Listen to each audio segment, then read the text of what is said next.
नमस्कार मित्रों, प्यारे बच्चों, आपकी अपनी कोचिंग सुमन हिंदी क्लास में आपका हार्दिक स्वागत है।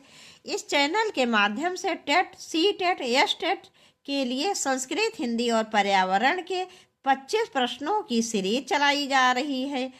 तो आज हम देखेंगे हिंदी के 25 अति महत्वपूर्ण प्रश्न। प्रश्न 1, या प्रत्यय से बना शुद्ध शब्द है। या प्रत्यय से बना शुद्ध शब्द है। ए डबिया, बी डिबिया, सी डिबिया, डी डबिया। इसका विकल्प सी सही है, डिबिया। यहाँ डिब्बा मूल शब्द है और इसमें या प्रत्यय लगाकर शब्द बना डिबिया। देखेंगे अगला प्रश्न। प्रश्न 2, सन 1974 में साहित्य अकादमी पुरस्कार प्राप्त शिव मंगल सिंह सुमन की रचना मिट्टी की बारात किस विधा की कृति है। सन 1974 में साहित्य अकादमी पुरस्कार से प्राप्त शिव मंगल सिंह सुमन की रचना मिट्टी की बारात किस विधा की कृति है। ए उपन्यास, बी नाटक, सी कथा, डी काव्य। इसका विकल्प डी सही है, काव्य। अगला प्रश्न। प्रश्न 3, नि प्लस पाप में कौन सी संधि है।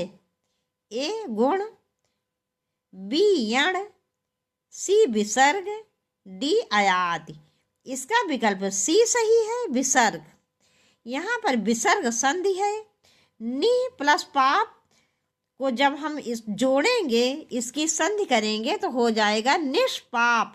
निष्पाप माने आधा षटकोण वाला सा हो जाएगा। किसकी जगह पर? विसर्ग के स्थान पर। विसर्ग के स्थान पर हो जाएगा आधा षटकोण वाला सा और शब्द बनेगा निष्पाप। देखेंगे अगला प्रश्न। प्रश्न 4, हम ताजमहल देखने जाएंगे। रेखांकित पद है। ए निजवाचक सर्वनाम, बी पुरुषवाचक सर्वनाम, सी निश्चयवाचक सर्वनाम, डी अनिश्चयवाचक सर्वनाम। इसका विकल्प बी सही है, पुरुषवाचक सर्वनाम।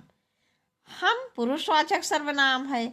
पुरुषवाचक सर्वनाम के 3 भेद होते हैं, उत्तम पुरुषवाचक, मध्यम पुरुषवाचक और अन्य पुरुषवाचक।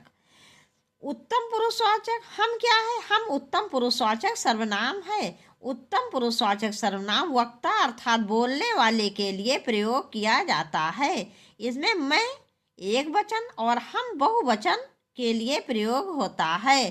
तो हम ताजमहल देखने जाएंगे, ये उत्तम पुरुषवाचक सर्वनाम है जो कि बहुवचन के लिए प्रयोग होता है। देखेंगे अगला प्रश्न। प्रश्न 5, प्रश्न 5, रेलगाड़ी शब्द है। ए तद्भव, बी देशज, सी विदेशी, डी संकर। इसका विकल्प डी सही है, संकर। इसका विकल्प डी सही है, संकर। संकर शब्द वह होते हैं जो 2 भाषाओं के मेल से बनते हैं। जैसे रेलगाड़ी, तो रेल क्या है? रेल शब्द अंग्रेजी है और गाड़ी शब्द क्या है? ये हिंदी है। तो ये 2 भाषाओं के मेल से बना है। रेल अंग्रेजी और गाड़ी हिंदी। तो इस प्रकार से रेलगाड़ी शब्द जो है वो संकर शब्द है। देखेंगे अगला प्रश्न। प्रश्न 6, प्रश्न 6, हिंदी का प्रथम समाचार पत्र कौन सा है? कौन सा था? हिंदी का प्रथम समाचार पत्र कौन सा था? ए कविवचन सुधा, बी उदंत मार्तंड, सी हरिश्चंद्र पत्रिका, डी सरस्वती। इसका विकल्प बी सही है, उदंत मार्तंड। ये हिंदी का पहला समाचार पत्र था जो 30 मई 1826 में प्रकाशित हुआ। कब प्रकाशित हुआ? 3 मई 1826 में। कहाँ से? कोलकाता से। इसके संपादक थे पंडित जुगल किशोर शुक्ल और ये साप्ताहिक पत्र था। देखेंगे अगला प्रश्न। प्रश्न 7, विराम का अर्थ है। ए चलना, बी ठहरना या रुकना, सी बिछुड़ना, डी स्वर। इसका विकल्प बी सही है, ठहरना या रुकना। विराम का अर्थ क्या होता है? ठहरना या रुकना। और हिंदी में भी विराम चिन्ह का अर्थ होता है ठहरना या रुकना। अर्थात पढ़ते या लिखते समय जो हम रुकते या ठहरते हैं, इसी को विराम चिन्ह के नाम से जाना जाता है। देखेंगे अगला प्रश्न। प्रश्न 8, अपने मरे बिना स्वर्ग नहीं दिखता का अर्थ होगा। अपने मरे बिना स्वर्ग नहीं दिखता का अर्थ होगा। ए, स्वयं प्रयत्न करने पर ही काम बनता है। बी, विपत्ति में पड़े बिना अच्छे फल नहीं मिलता। सी, प्रयत्न किए बिना वास्तविकता सामने नहीं आती। डी, स्वयं ही सब कार्य करना पड़ता है। इसका विकल्प ए सही है, स्वयं प्रयत्न करने पर ही काम बनता है। देखेंगे अगला प्रश्न। प्रश्न 9, निम्न में से कौन सा शब्द विदेशज है। ए, रिक्शा, बी, जूता, सी, तेंदुआ, डी, नाव। इसका विकल्प ए सही है, रिक्शा। रिक्शा जो है ये विदेशी शब्द है, ये जापानी भाषा का शब्द है। कौन सी भाषा का शब्द है? ये जापानी भाषा का शब्द है। अन्य विकल्प देख लेते हैं। जूता, जूता क्या है? देशज है। तेंदुआ, ये भी देशज है। डी, नाव क्या है? नाव शब्द इस प्रकार से जो लिखा है ये तत्सम है और इसका जो तद्भव होगा उस पे औ की मात्रा लगेगी। देखेंगे अगला प्रश्न। प्रश्न 10, सुशिक्षित में उपसर्ग है।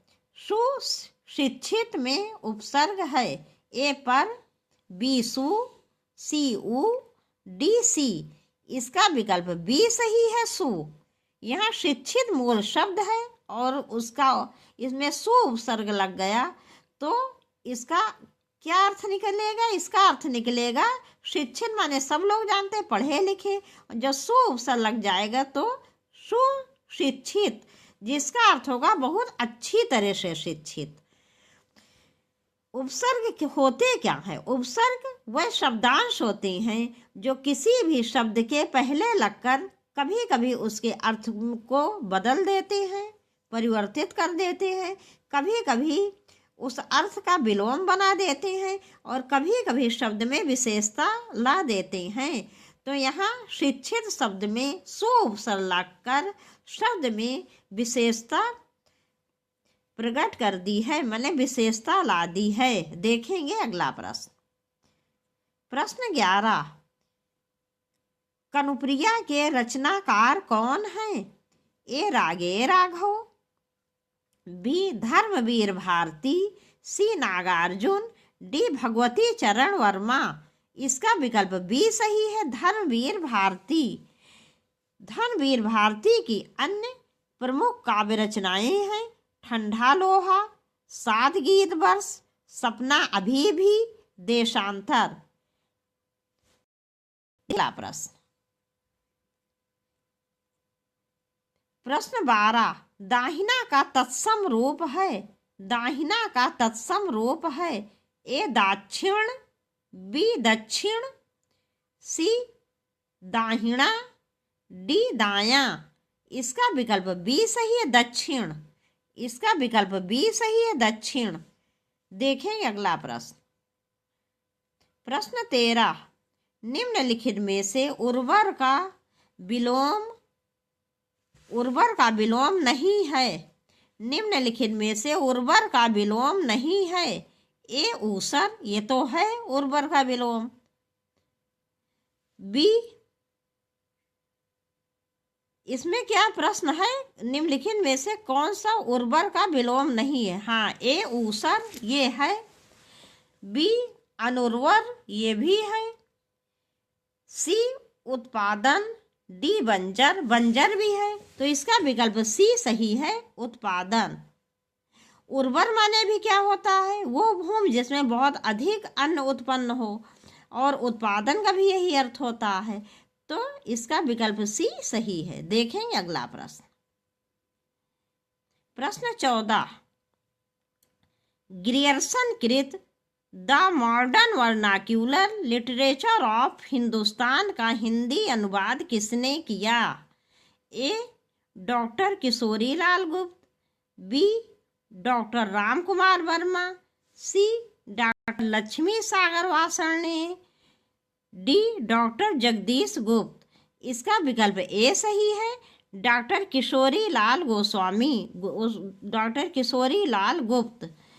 ग्रियर्सन ने the modern vernacular literature of Hindustan अंग्रेजी भाषा में लिखा था और ये हिंदी साहित्य के इतिहास में से एक है। ये हिंदी साहित्य का जो इतिहास लिखा गया है उसमें इन्होंने भी हिंदी साहित्य का ये इतिहास लिखा था, the modern vernacular literature of Hindustan, और ये अंग्रेजी भाषा में था। यदि आपसे पूछा जाता कि हिंदी का पहला इतिहास ग्रंथ किसने लिखा तो आपका उत्तर होता गारसा द तासी, और इनके इतिहास ग्रंथ का नाम था, अर्थात सबसे पहले हिंदी साहित्य के इतिहास ग्रंथ का नाम था इस्तवार द ला लिटरेचर एंदुई ए हिंदुस्तानी, और इसका हिंदी में अनुवाद किया था डॉक्टर लक्ष्मी सागर वासरणे ने। देखें अगला प्रश्न। प्रश्न 15, मेरी जेब में 10 रुपए हैं, वाक्य में प्रयुक्त काल कौन सा है? वाक्य में प्रयुक्त काल कौन सा है? ए. संदिग्ध वर्तमान काल, बी. पूर्ण वर्तमान काल, सी. संदिग्ध वर्तमान काल, डी. अपूर्ण वर्तमान काल। इसका विकल्प बी सही है, पूर्ण वर्तमान काल। इसका विकल्प बी सही है, पूर्ण वर्तमान काल। मेरी जेब में 10 रुपए हैं, मतलब हैं, तो इसमें क्या हो जाएगा? पूरा पता चल रहा है कि मतलब वर्तमान समय में है, तो यहाँ पर पूर्ण वर्तमान काल होगा। पूर्ण वर्तमान काल का दूसरा नाम है आसन्न भूतकाल। देखें अगला प्रश्न। प्रश्न 16, इनमें से तत्सम रूप है? ए. भैंस, बी. 12, सी. सच, डी. पाद। इसका विकल्प डी सही है, पाद का अर्थ होता है पैर, मतलब तद्भव होता है पैर। देखेंगे अगला प्रश्न। प्रश्न 17, देखें प्रश्न 17, निम्न में से संयुक्त व्यंजन है? ए. श्रा, बी. बा, सी. भा, डी. शा। इसका विकल्प ए सही है, श्रा। संयुक्त व्यंजनों की संख्या कितनी है? 4, छा, त्रा, ज्ञा और श्रा।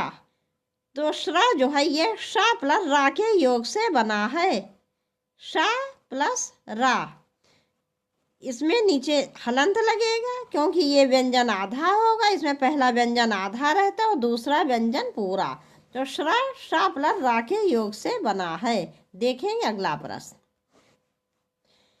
प्रश्न 18, अनुनासिक का विलोम है? ए. निरनुनासिक, बी. नासिक, सी. सामासिक, डी. ऐतिहासिक। इसका विकल्प ए सही है, निरनुनासिक। अगला प्रश्न। प्रश्न 19, विशेषणों में तुलना के आधार पर कितनी अवस्थाएं होती हैं? ए. 3, बी. 2, सी. 5, बी. 4। इसका विकल्प ए सही है, 3। इसका विकल्प ए सही है, 3। विशेषणों में तुलना के आधार पर 3 अवस्थाएं होती हैं: मूलावस्था, उत्तरावस्था, उत्तमावस्था। मूलावस्था में केवल किसी व्यक्ति, वस्तु या प्राणी की विशेषता बताई जाती है, उसमें किसी की किसी से तुलना नहीं होती है। उत्तरावस्था में किसी 2 व्यक्तियों, वस्तुओं, प्राणियों में तुलना कर एक को दूसरे से कम या अधिक बताया जाता है, और उत्तमावस्था में बहुत से व्यक्तियों, वस्तुओं या प्राणियों में तुलना कर किसी एक को सबसे अधिक निम्न या श्रेष्ठ बताया जाता है। जैसे मान लीजिए एक शब्द है, किसी की विशेषता है सुंदर, तो सुंदर क्या हो गया? मूलावस्था। उत्तरावस्था क्या है? जैसे 2 व्यक्तियों या वस्तुओं में तुलना कर एक को दूसरे श्रेष्ठ बताया जाएगा तो हो जाएगा सुंदरतर। जो उत्तरावस्था होती है ना तर लगता है अंत में, तर, तो सुंदरतर। और उत्तमावस्था में जैसे बहुत सारे लोग हैं मान लीजिए, तो उसमें कोई एक बहुत सुंदर है तो उसको क्या बताया जाएगा, सुंदरतम कहा जाएगा। इसमें क्या लगेगा, अंत में तम लगेगा। तो इस प्रकार से सुंदर, सुंदरतर, सुंदरतम। उत्तरावस्था में तर लगता है और उत्तमावस्था में तम लगता है। तो इस प्रकार से तुलना के आधार पर विशेषण की 3 अवस्थाएं होती, मूलावस्था, उत्तरावस्था, उत्तमावस्था। देखेंगे अगला प्रश्न। प्रश्न 20, श्री कामता प्रसाद गुरु जी के अनुसार विराम चिन्हों को किस भाषा से लिया हुआ माना जाता है? ए अरबी, बी अंग्रेजी, सी फ्रेंच, डी चीनी। इसका विकल्प बी सही है, अंग्रेजी। पंडित कामता प्रसाद गुरु के अनुसार विराम चिन्ह जो हैं, विराम चिन्हों की संख्या कितनी? 20। विराम चिन्हों की कुल संख्या है 20, जिसमें से एक विराम चिन्ह, केवल एक विराम चिन्ह पूर्ण विराम, हिंदी का निजी विराम चिन्ह है। अन्य 19 विराम चिन्ह अंग्रेजी भाषा से हिंदी में लिए गए हैं। देखेंगे अगला प्रश्न। प्रश्न 21, साकेत महाकाव्य पर कवि मैथिली शरण गुप्त को कौन सा पारितोषिक प्राप्त हुआ? A SAARC literary award, B Jnanpith, C Saraswati, D Mangala Prasad.